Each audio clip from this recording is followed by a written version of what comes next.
Morris A. Bergman. I often go by Mo. It's a nickname. I'm an attorney with general practice of law, and I'm also an at-large city councilor for the city of Worcester.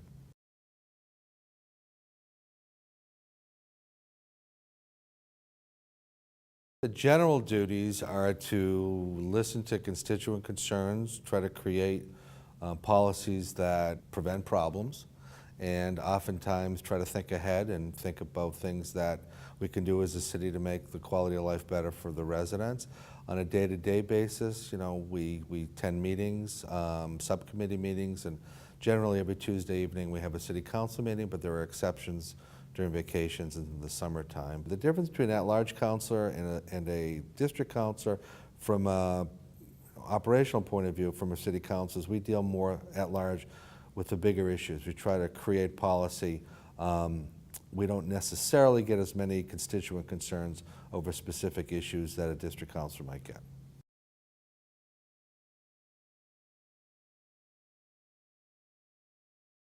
I'm actually the chairman of 3 separate committees. One is Veterans Affairs, one is Public Safety, and then I'm on Parks and Recreation as well. To me, I think quality of life in the neighborhoods is probably most important to me, and that breaks down to a bunch of different things.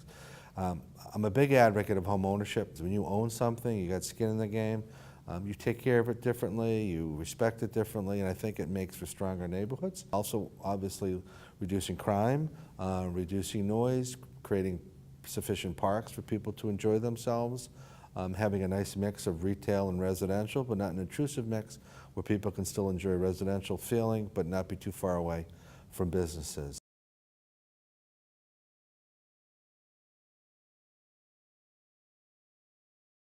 So I was actually born on the east side of the city of Worcester, near Kelly Square. Both my parents were immigrants, came to Worcester in 1949. I'm the youngest of 4 children. When I was probably about 4 or 5, my parents moved to the west side of the city. I attended Chandler Junior High School, which is right across the street from Worcester State University. And then I attended Doherty High School, which is stone's throw away off of Newton Square. Then I went to Boston University as an undergraduate, majoring in business, and then I went to Boston University Law School. I came back to Worcester. I always intended to come back to Worcester, make it my home. My first job as a lawyer was a prosecutor in the district attorney's office. Then I left that to a small private firm, and then went off to my own, which I've been doing for better part of 20 years. I guess I always like to take the side of the underdog. Maybe some of that's from my own parents' experience, being immigrants from, post-World War II refugees and, living through what they lived through. It's pretty natural, if you have the personality for it, to want to go into politics, because you can take the little bit of help you can give a small number of people, and you can try to magnify that by helping a lot of people in a much bigger way.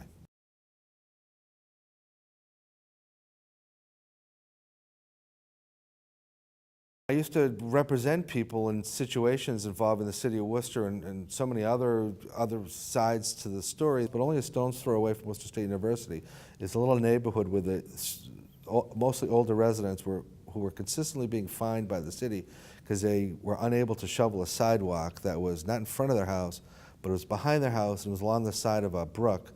And the city's ordinance regarding shoveling sidewalks was kind of quirky, where you had to shovel it whether it was in front of your house or behind your house, and they were consistently getting $75 fines and then liens being placed on their property. And I volunteered my time, and it was banging your head against the wall for the longest time, trying to get the city to change the ordinance. The only way the city changed the ordinance was I kind of took I thought, a pretty clever approach to it, and the only way the snow could be shoveled would be throwing it into the brook. So I actually filed a violation with the Conservation Commission, saying the city's forcing people to violate conservation law by putting salt-treated snow, which is technically contaminated, into a freshwater brook.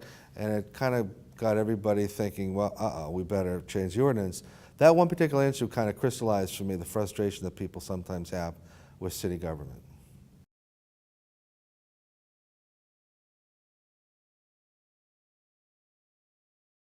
I think it's an easy transition, but I think there are also some challenges. One of the challenges is, as a lawyer, you sometimes disregard the feelings of the other side because you have an obligation to represent your client.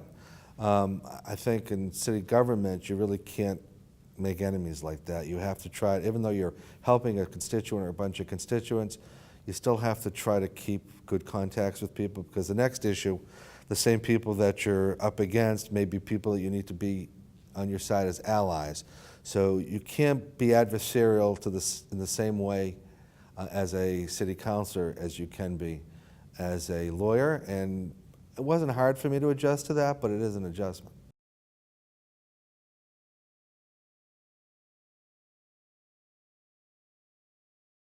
The tax rate challenge we have every year is very difficult because, on one hand, in order to reduce residential taxes, you have to have a lot of businesses.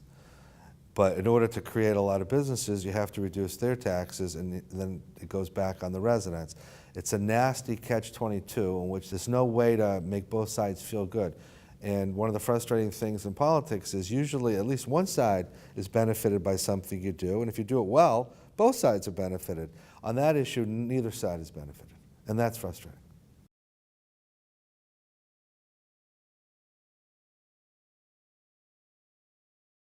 Well, I mean, I think they're a combination of small experiences. I think it's the day that somebody can call you up and say, you know, the crosswalk on their street has never been fixed for 20 years, and you can get that done. And, you know, especially if they're older or they have children, they can safely walk across your street.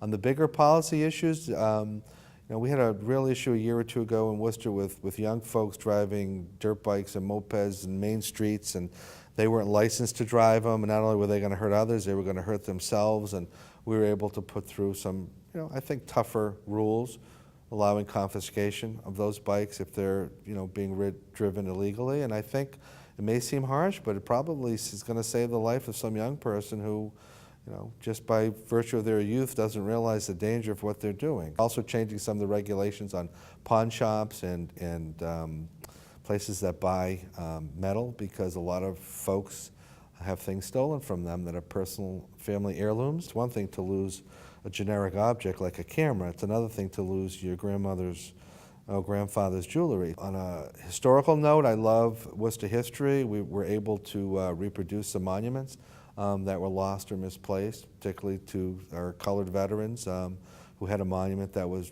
taken in the late 1940s, and we're redoing that. Civil War monument we refurbished. We created a World War II monument, all being in the Veterans Affairs Subcommittee I was fortunate enough to be part and parcel of.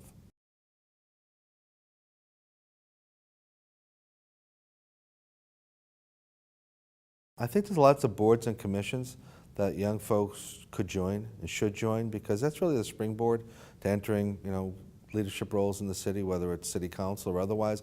I was on the zoning board. That was a step I took as a lawyer for about 2 terms, which is almost 10 years before I became a city councilor. And I learned so much about the city that the restriction on age isn't really there. They're 21 and older, you can be on a board or commission. And that's on the formal level. There's also so many informal ways to get involved, whether it's parks events and parks department committees, downtown committees. There are a lot of non-sanctioned groups that young people can get involved in that do make a difference in the city. When you feel an ownership interest in something, you care a lot more about it, and we want those young folks to feel that ownership interest, because that's what's going to not only make them stay, it's going to encourage them to tell their friends to come here, and it's going to keep those folks here for generations to come. The best way is my personal cell, which I keep with me all the time, and that's 508-981-5934. There's also a city phone, which I do keep with me and do check regularly during the day, 826-7170. There's also a city email, which is bergmanm@worcesterma.gov. There's also a website, Bergman with a number 4, Worcester.com, but you certainly can reach me by telephone.